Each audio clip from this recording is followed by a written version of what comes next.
Halo semuanya, video kali ini kita akan membahas mengenai behavioral contract.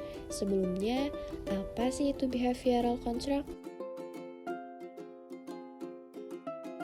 Behavioral contract atau kontrak perilaku adalah salah satu teknik pembelajaran pendekatan konseling terapi behavioral yang dapat digunakan untuk membantu menyelesaikan permasalahan perilaku maladaptif pada diri klien atau konseli yang berkeinginan merubah perilaku tersebut menjadi lebih baik.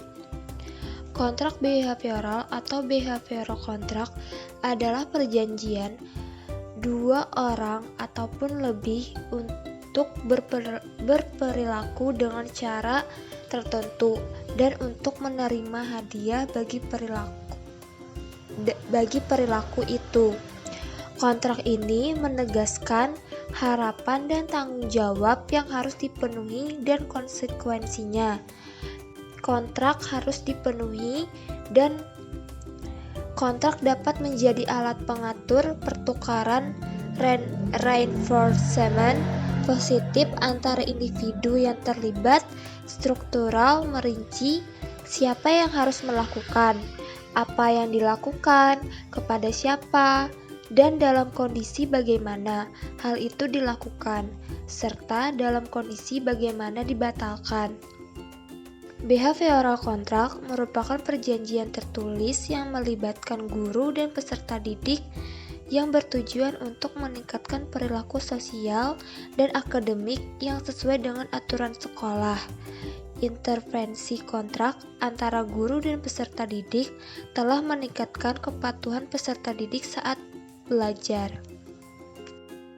Materi selanjutnya adalah tujuan dari behavioral contract. Tujuan yang pertama yaitu menciptakan kondisi-kondisi bagi belajar atau memperoleh tingkah laku baru. Tujuan yang kedua yaitu penghapusan tingkah laku maladaptif atau tingkah laku yang membuat Anda sulit untuk beradaptasi dengan lingkungan baru. Dan tujuan yang terakhir yaitu adalah untuk memperkuat dan mempertahankan tingkah laku yang diinginkan. Dan adapun tujuan utama yaitu untuk meningkatkan pilihan pribadi dan untuk menciptakan kondisi-kondisi baru dalam belajar. Ini aku akan menjelaskan mengenai tahapan-tahapan atau langkah-langkah pembuatan behavior contract. Jadi dalam tahapan-tahapan atau langkah-langkah behavior contract itu ada 5. Yang pertama adalah pilih perilaku yang akan diubah dengan melakukan analisis ABC. Apa aja analisis ABC? Ada antecedent, behavior, consequence. Jadi dalam analisis ABC yaitu analisis untuk memilih perilaku anak yang akan diubah, yang dimulai dari pencetus perilaku atau yang biasa kita sebut dengan antecedent, kemudian behavior yang berarti perilaku yang dipermasalahkan, mencakup tipe tingkah laku, frekuensi perilaku, dan durasi perilaku. Untuk consequence merupakan konsekuensi atau akibat dari perilaku tersebut. Yang kedua, ada tentukan data awal, baseline data, atau perilaku yang akan diubah. Mengenai data awal baseline data didapat dari data perilaku setelah melakukan analisis ABC yang akan dibandingkan dengan data perilaku setelah melakukan intervensi. Yang ketiga, ada tentukan jenis penguatan yang akan diterapkan. Setelah menentukan perilaku yang akan diubah, guru pun menentukan jenis penguatan yang akan diterapkan untuk diberikan kepada anak-anak. Bagaimana bentuk penguatan yang baik yaitu adalah dengan menerapkan pada anak yaitu sebuah penguatan positif bisa dapat berupa hadiah seperti kayak permen, kado, makanan, stiker, bintang. Terus juga perilaku seperti ada bentuk perilaku juga yaitu seperti senyum, menganggukkan kepala untuk menyetujui, kemudian bertepuk tangan, mengacungkan jempol atau memberikan penghargaan lainnya. Yang keempat ada berikan reinforcement setiap kali perilaku yang diinginkan dan ditampilkan sesuai jadwal kontrak. Jadi untuk reinforcement atau penguatan merupakan rangsangan yang diberikan kepada anak atas perkembangan positif yang ditunjukkan oleh anak tersebut. Nah, penguatan seharusnya diberikan segera setelah muncul perilaku atau respon siswa yang diharapkan. Penundaan pemberian penguatan cenderung kurang efektif untuk merubah perilaku anak. Nah, sedangkan yang terakhir adalah berikan penguatan setiap saat perilaku yang ditampilkan menetap. Jadi kalau untuk dalam penguatan ini kan diberikan kepada anak-anak yang mana dia tuh sudah menampilkan perilaku positifnya itu secara konsisten. Jadi hal tersebut tuh dilakukan agar usaha anak merasa dihargai dan untuk memberikan motivasi kepada anak untuk tetap berperilaku positif.